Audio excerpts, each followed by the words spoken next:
Welcome back to Barely Bolted. I'm Corey, and we're working on the Ford again today. So what we got going on today is we're going to finish the last brake line. We're taking off the existing tie rod system. We got a brand new one. So we're going to look at trying to piece that together. Never done that before. And we did some odds and ends in the cab. We're getting the transmission cover back on. We're going to put the flooring back in, probably put the seats back in if I can get them fixed. And yeah, so it's been a busy week for me. Family stuff, so we went and we saw Bush and Shinedown.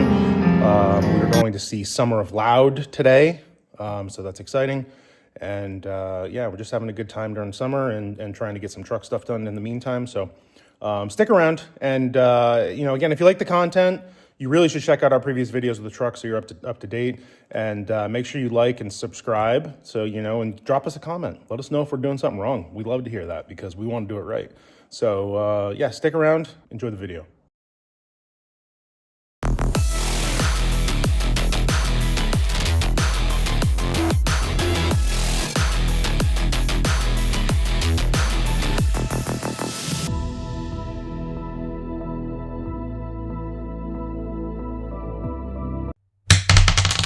Okay, so we're going to start by cutting out all of the bad. So any of the rips that are kind of facing up, we're trimming the foam that's in the seat. We're taking this new foam, kind of trimming it to shape so it fits in there generally, and then we're going to tape up the seat. We're not too concerned about how it looks because we're putting a seat cover over all this, but we just want it to hold and look a little bit better and hopefully be a little more functional. Maybe in the future we'll do a full seat replacement, but this is just kind of quick and dirty. So sweet to me, this is where I wanna be. On up with you, supersonic, we're on fire, rockin' love alive. On up with you. Just in the backseat of the Beamer, put my feet up, how you feeling? Yeah. Just in the backseat of the Beamer, put my feet up, how you feeling? Yeah.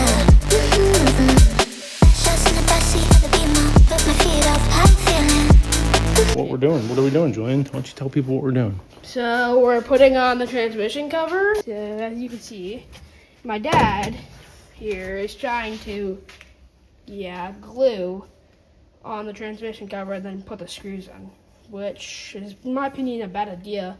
Because if we have to get to the transmission, it's gonna be tough. You have to seal the transmission cover to the cab, otherwise water will get in. Oh. If it floods in the car? No, just like if you're driving and what if it's raining? There's a method to my madness, and I'm following what other people have done in the past. The garage is currently a mess. We need to do an episode on just cleaning the garage. So my camera guy recorded this in slow-mo, so we didn't get any audio, so let me explain what's going on here. You have to create a gasket for the transmission cover to seal the cab from the transmission area. And so I'm using just a gasket maker. And once that's done, put the transmission cover down, throw the bolts in, let it cure. And then once it's cured, it takes about 24 hours, we're gonna spray a 3M rubberized coating over the whole section, the cover, where we put the gasket, everything, just to give it a little extra and make sure that no water is gonna come up in the cab if you're driving when it's raining or snowing or what have you. Just in the backseat of the Beamer, put my feet up, how you feeling? Just in the backseat of the Beamer, put my feet up, how you feeling? Just in the backseat of the Beamer, put my feet up, how you feeling? So sweet to see. This is where I want. So this is the finished product. Everything's rubberized and dry, and we're going to start test fitting the floor mat that came with the truck. This is like a vinyl floor mat, and what I've done is I've basically removed all the sound deadening from the back, at least as much as I could, and gave it a good wash front and back, try to clean all the mouse nastiness off of it. And so we're going to test fit it in the truck, make sure everything fits good, and then we're going to start installing the seat.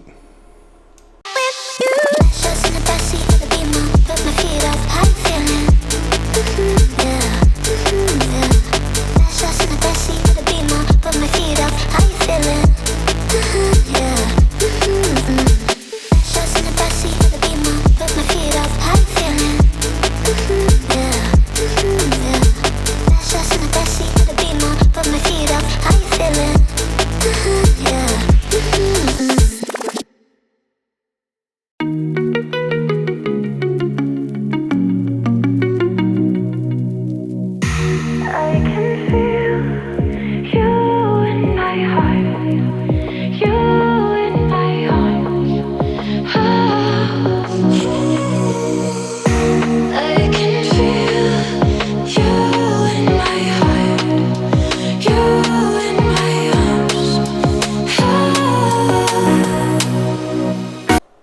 Just a quick tip here, don't over tighten these bolts, otherwise it's gonna be really difficult to move the seat forward and backward if you have this style where you can lift the lever and kind of flip it forward or back. There's not that much storage back there, but there's a little bit.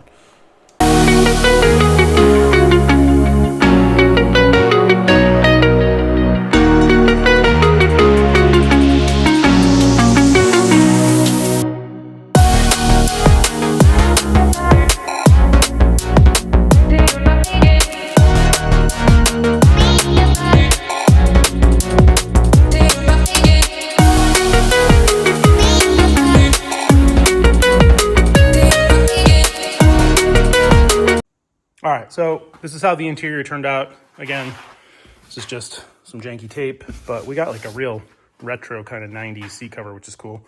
The floor came out pretty good. So I gotta put the trim on here, but I need some self-tapping screws to go down through the new sheet metal, and I'll probably seal that up somehow, maybe some silicone or something. I got a little bit of cleanup down here to do. And then we gotta put the door on. So that's all. This is all planned for like today, tomorrow. And then what I'm working on right now, rear brake line. So I'm rounding that. Starting to do the bends. So sticking out here. So the idea is that this line is gonna sit, it's gonna route up here. There's a frame hole here. And I'm gonna use these rubber kind of connectors, use that hole that's already there, route it here. And then what we're gonna do is we're gonna run it to a union so that we have two pieces. So that's a union, okay? And so we have two pieces, and this is more for future Corey and not now Corey. So we have this line that goes down. It's gonna terminate down here. And so if I ever have to replace that line, it's just that short run. Then we're gonna run another line from here. That piece is long. It's gonna go all the way down the frame rail, down here, with the trash bag, and it's gonna come in right here. And then we're gonna connect into that because this hooks up to our hose, to our T-junction, which we already did before, the whole deal. So that's the plan. That's what we're working on. I'll take you guys along with me a little bit. All right, we're into the truck. I want to show you what we got going on with the brake line. So this is the new brake line up here. So we ran it past our fuel filter, under, kind of follows this path here, this channel, and now we're up here. That's not a T, that's a union for the rear brakes. That's the front brakes that comes down. It goes over there to the other one. So yeah, we're making progress. We got the line run. We're gonna tighten this fitting up here, and then should be good to go, honestly. I mean, I'm gonna have to put fluid in, and what do we have to do with that? Oh, I gotta do the rear drums still. Like I need springs and shoes and all that kind of gobbledygook, but we're getting closer. So I'm gonna get this buttoned up, make sure everything's good. So here's the existing tie rod. That goes in, it goes under here, over to that. I don't know what that shock thing is called, but I gotta probably get a new one because that one's pretty gnarly. But that bar that goes across is what dictates your toe. And so when these bushings, from my understanding, when these bushings go, that's when you get a lot of play in your steering. And I think there's some noises and some other things. So this is original for the truck. So we're just gonna put new ones in. So this is what we're dealing with. We got all new stuff. I'm not sure the configuration of this, so I got to figure all that out, and there wasn't any instructions. So cool, yeah, it'll be fine. So I've got the castle nuts off the old stuff here, and up in here, and then over there. So I'm gonna try to get this down. So the ends near the spindles came off relatively easy, but the one in the middle I had a really hard time with. I actually had to go borrow a pickle fork from one of my buddies, and then that was able to get the whole thing dropped down. Yeah, I think I'm gonna stop here and wait for Dan. Trying to stand the bed up so I can get under here and start working on all this kind of stuff. So I want to stand it on end, but this is sketchy by yourself. So yeah, he should be here in a few hours. We'll get this up in the air. Start working on this. Start working on that. It's not bad. It's just, it needs a little love. Yeah, I've seen way worse. So, shouldn't be that big of a deal. Throw some Port 15 underneath it.